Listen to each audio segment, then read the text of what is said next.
welcome back to Kobe and Cap on This or That. How you like that switcheroo? Oh, you turned it around on us. He's getting ready because this is my first episode of international competition. Welcome. Milestones, baby. I do apologize, I'm a bit sniffly today, but the show must go on. We've got 8 shiny new slides for you. Kobe's here. He's enduring for the sake of the show. Let's do it. Number 1. Group favorite, is it? Oh, this is a good one. 1907 Fenerbahçe or Fangwu Buffalo. These were the 2 hottest teams coming into play-ins, for the play-in stage of MSI. And typically, Vietnam has gotten the better of Turkey in the past. Vietnam has gotten the better of Turkey in the past, but Vietnam also, there's 2 kinds of teams from Vietnam. There's Gigabyte Marines, and there's all of the other ones. Gigabyte Marines will always hold that special place in my heart for the crazy plays that they let us see, and ever since then, I've just been unable to fill that same void, Kobe, watching other representatives from the region instead. 1907 Fenerbahçe, Turkey's also always been one of those teams that's at the top of the emerging regions, so I think I'm gonna give a little bit of an edge here over to the side of the guys that have the name that Reddit loves to spam so much. Yeah, I mean, honestly, I really like Kire, MVP jungler for them. He's shot calling for them. He's doing so much. Holds rank 1 on EUS over and over. Seems like he can get all his accounts up there effortlessly. Not even hard. But I don't know. The Vietnam always seems to have that extra little bit of kick, little bit of quicker speed to take down Turkey. I'm gonna give a slight edge to the Fangwu Buffalo. And don't forget, if you're one of our EU fans, thank Mr. Buffalo Worlds. Don't forget about it. That's true. Next slide. MSI top lane meta. Is it gonna be tanks or is it gonna be carries? I personally think that it is gonna be a mix. There are some better options of tanks, but I think it's been super overblown by a lot of people that the tank takeover has happened in the last 2 patches. I just don't see it happening. I still think there are plenty of very strong carries that people are going to use. And with the caliber of top laners at this tournament, I'm pretty sure that's what they want to play. That's what I was thinking here at the start. We're not going into this tournament as a thing where it's like, oh, okay, top lane's just going to be a bunch of role players, put them on a meatball, have them stand on the front line and get shot by some skill shots so the carries don't have to. No, we've got some serious guys up there in that top side. I honestly do like watching carries more than I like watching tanks too. So from strictly an entertainment perspective, I hope it's that. But yeah, these guys, we'll probably see a few of them. I do think they got some meaningful buffs, so we will see some, but Fiora also got buffed, Trundle also got buffed. There are counters to tanks as well. Next slide. Group B Dark Horse. Is it gonna be Detonation Focus Me or Mega Esports?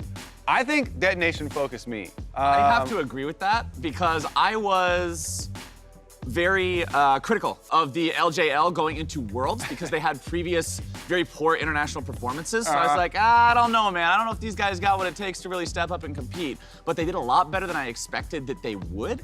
And I really want to see what they're capable of doing here this time because it seems like they only continue to get better and better.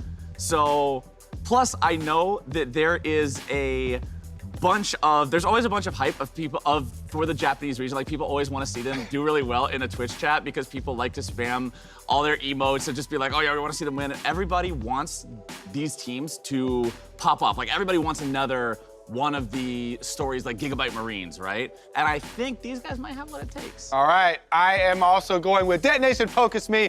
Slide number 4, let's go. Numero cuatro. More likely not to make group stage. Is it Team Liquid or Flash Wolves? Team Liquid, I think, is the stronger team. Flash Wolves lost their big carries, Maple, Karsa, all the big names, Sword Art even.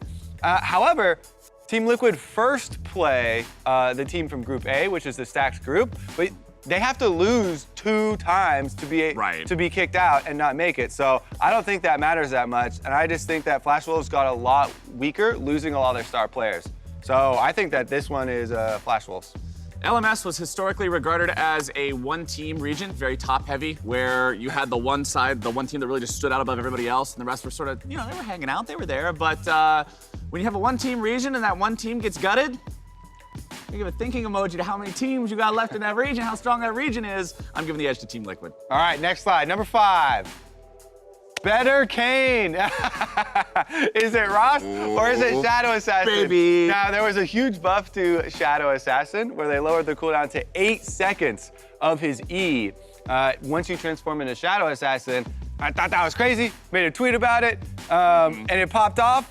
I think that was definitely a big buff to him. All that being said, Rost is still so good. Yeah. Better for team fighting. The healing is insane, more tanky. The knock-up brings so much. So honestly, You still going with Rost? if we're talking about competitive, I'm still going with Rost. Well, I'm going to make the Chad play and vote for solo queue. Get some I'm solo voting queue in here. For this guy, because this is your 1v9 champion. This is mute my team, farm my raptors, gank some lanes, and just start one-shotting people. For those of you who are looking for the solo queue edge on your Kane, remember, the easiest way to win League of Legends is have a numbers advantage. The easiest way to have a numbers advantage is make a dude rage quit because you one-shot him so many times. Shadow Assassin. There you go. Get some lethality in there. Slide number 6.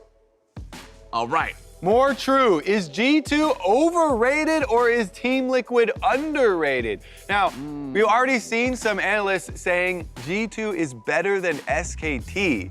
I think that personally I'm gonna say is that's overrated. Yeah, that's too but much of a lot of that I think is people underrating SKT. And then a lot of people are also saying Team Liquid has no chance and they're doomed, which I also think is severely underrating them. However, I would say that out of the top 4 with IG, G2, and SKT, I would put them all above Team Liquid and have them at 4th. So it really depends on where they're coming in at. But that's their comfort zone, man. That's where they want to be. This was the Team Liquid plan all along. I do think Team Liquid, I agree with you that they are weaker than the other 3 teams based on what we've seen from those top 4 so far. I think there's a lot of improvements they could make, especially in terms of like what we saw versus TSM in the spring finals. At the same time, the talent's there, man. Doublelift, Core JJ, Xsmithy, like everybody's popping up on this team. I seriously think that they have the ability to step up, and it's hard for me to say that this team is overrated.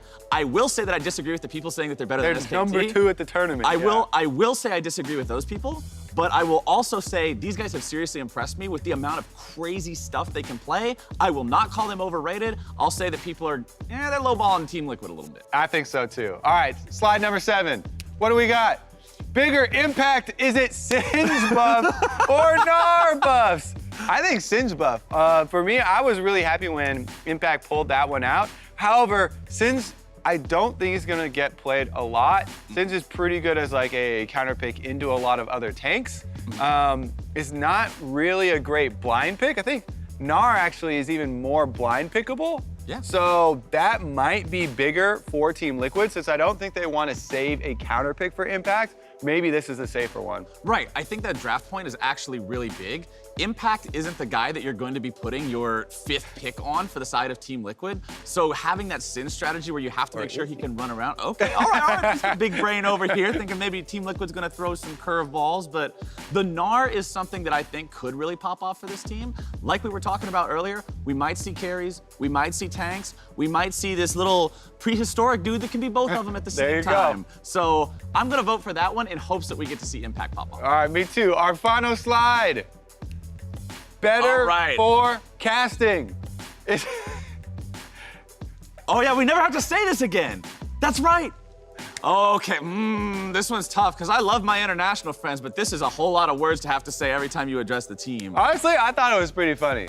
So I didn't even think that was bad. So I will say international reunion. That's the best part. This is one of my favorite parts about doing international events is getting to see people that we only get to see a couple of times a year. Yeah. So despite the fact that my tongue will now be significantly less twisted as we have to say 1907 Fenerbahçe without the 1907 there anymore, I'm gonna vote for my buddies. Can't wait to see them again coming up here as MSI kicks off in a week. Can't wait to see you too. Please join us on Wednesday. The play-in start 3 a.m. Pacific time. That's Tuesday night. Hope you're up. For everybody. You better be up. We're gonna be expecting you. See you then.